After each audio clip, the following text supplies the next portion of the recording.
Sorry about that, babe.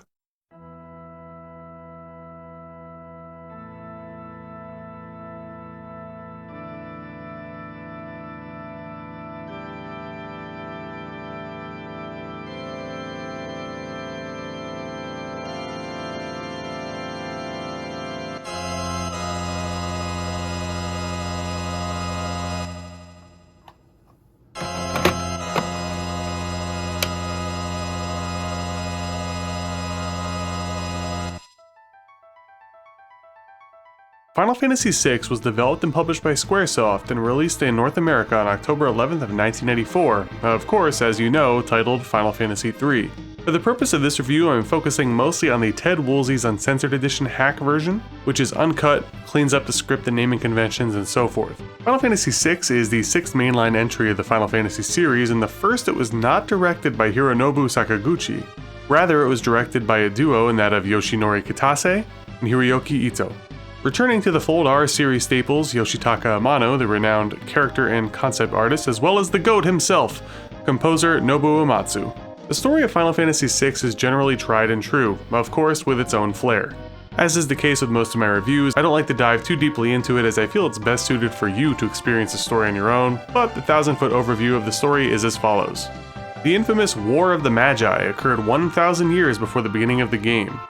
During this time, the Warring Triad, a trio of beings, used innocent people as soldiers and pawns, essentially enslaving them as espers. Eventually, the Triad realized that they were in the wrong and in turn freed those that were trapped as espers and enslaved themselves, in a sense, into 3 stone statues. The espers, with their newfound freedom, decided, hey, we don't want anything to do with anything, and they sealed off the statues as well as themselves from the human realm. Flash forward to the game's modern setting, and magic has all but faded from the world. The setting is a bit steampunky, and the focus of society is based on science and machinery rather than wizardry.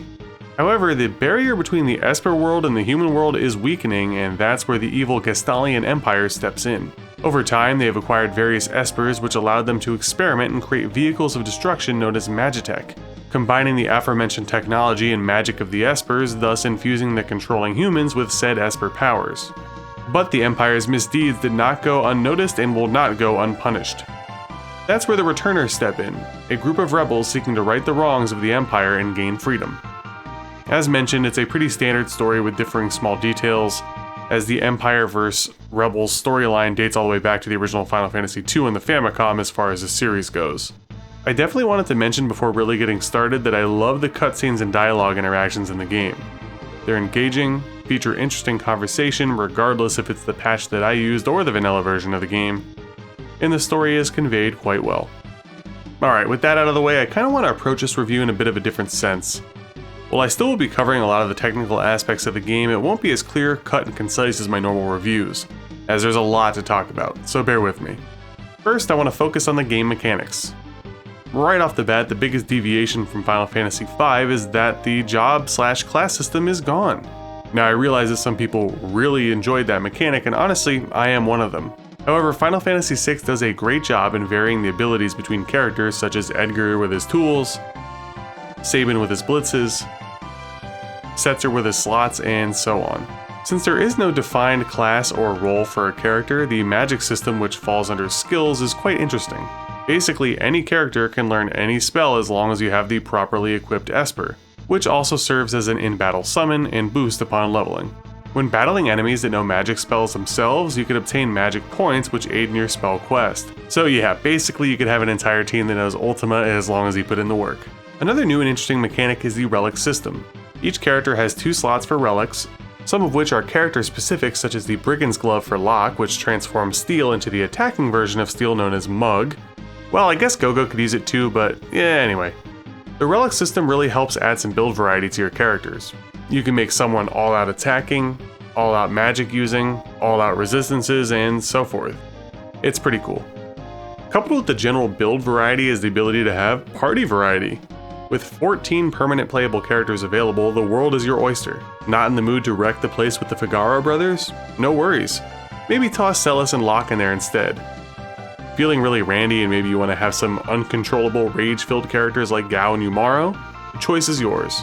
The game also rewards you from time to time with differing dialogue and story depending on who's in your party. All this combined adds up to a wonderful replayability overall.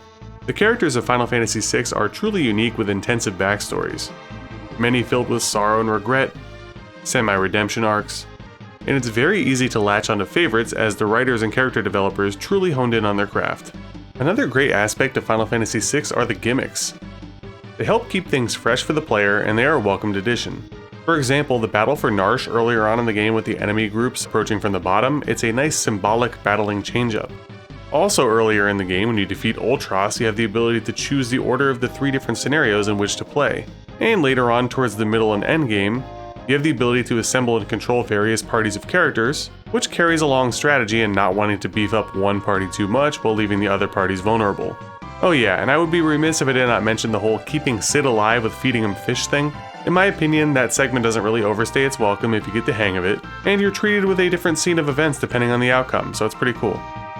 Alright, let's get into the technical breakdown. When I look at Final Fantasy VI, I'm looking directly at top-notch 2D RPG graphics. The step up from Final Fantasy V is evident. You could feel the cold snow and winds of Narshe, the grittiness of the caves and dungeons, and other atmospheric areas like the Phantom Train, Zozo, Tower of Fanatics, and so forth are top-notch. Final Fantasy VI also features a wonderful use of Mode 7 graphics throughout the game, whether it be via the airships, traveling by water, or auto camera scrolls transitioning between worlds. It goes without saying that Nobuo Uematsu is a legend in the industry. I've already raved time and time again about his musical prowess in the previous entries of the Final Fantasy series. But to me, Final Fantasy VI is perhaps his best work. Though saying that is very difficult, so maybe I'll just leave it at the slightly less controversial statement of that this is his finest Final Fantasy work, with tracks such as Awakening, Slam Shuffle, Epitaph, and character themes like Cyans, Terras, Realms, Shadows, along with atmospheric romps like the Mines of Narshe, the Serpent Trench, Under Martial Law. I mean, it goes on and on. This is a soundtrack that is not only great in-game, but one that I listen to routinely outside of the game while working, going on walks, or whatever the case may be. Switching gears quickly over to the controls. I feel like the menuing and control of the on-screen characters are a bit more responsive and intuitive than the previous entries. Being able to arrange items, auto-equip the characters, quick swapping between L and R while gearing up the characters, arranging spells in different patterns to suit your needs, it all makes for a pretty easily navigable experience. Also, with this particular hack of the game, you have the ability to sprint the entire time without the sprint shoes relic equipped, which is a nice quality of life improvement.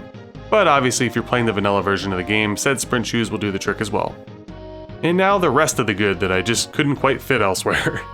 The game is divided into 2 parts, the World of Balance and the World of Ruin.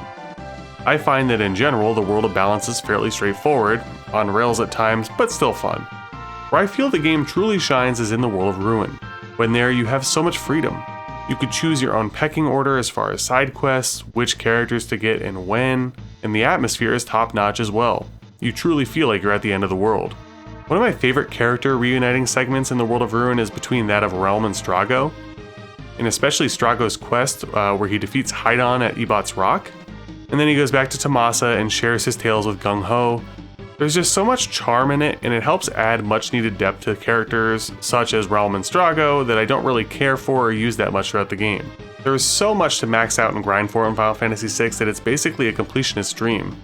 Whether it be the standard levels and stats, or maxing out spells by going to places like the Triangle Island with the Intangier, or later with the Cactuar in the desert, finding rare drops and steals from certain enemies, obtaining all the Espers and relics, wagering in the Colosseum.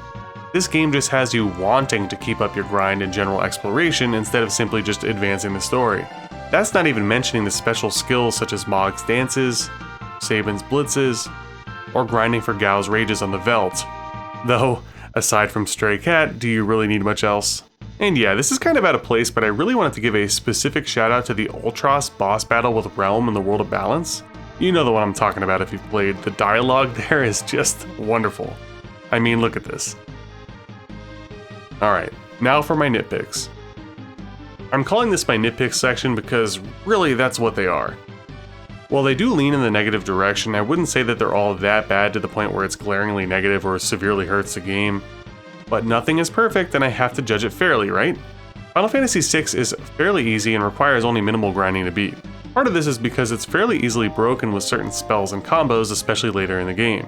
For example, Ultima is super overpowered, and when combined with certain magic relics, it could be an Ultima spam fest. And yes, I am guilty as charged. There's also glitch mechanics like Vanish Doom or Death in some versions, where you could basically just instantly kill some tough enemies and bosses. There's also a bunch of really easy grinding spots. When coupled with growth eggs and patience, your levels and guild could soar higher than the blackjack. I also felt like many of the areas and quests are a bit short to the point where it can be off-putting. However, I reserve this judgment mostly for the World of Balance, where I find that many of the side quests and dungeons in the World of Ruin take a major step up, adding not only general length to the game, but quality of said length. But really though, that's all I got. In summation, Final Fantasy VI is a masterpiece. This is up there with the finest RPGs of all time, let alone on the Super Nintendo.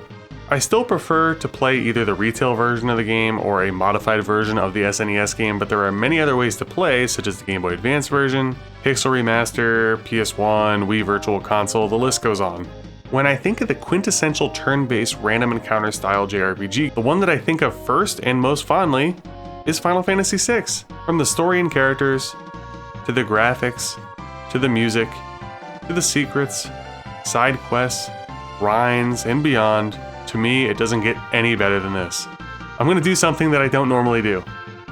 I give Final Fantasy VI on the SNES a perfect 10 out of 10. Yeah, I'm going there. If you only allowed me to play one retro RPG for the rest of my life, so we're talking mid-2000s and below, it would be this. Even over Shining Force, even over Generation 1 Pokemon, and possibly even over Chrono Trigger. But honestly, I need to replay that soon before I make such crazy statements. Final Fantasy VI is a 16-bit juggernaut and not just a video game, it's art. If you've enjoyed this review, please consider liking, commenting, and subscribing if you haven't already. If you want to check out the rest of my Final Fantasy VI content, consisting of many shorts, an unboxing, and a long play without commentary, check out the pinned comment or description below. Take care.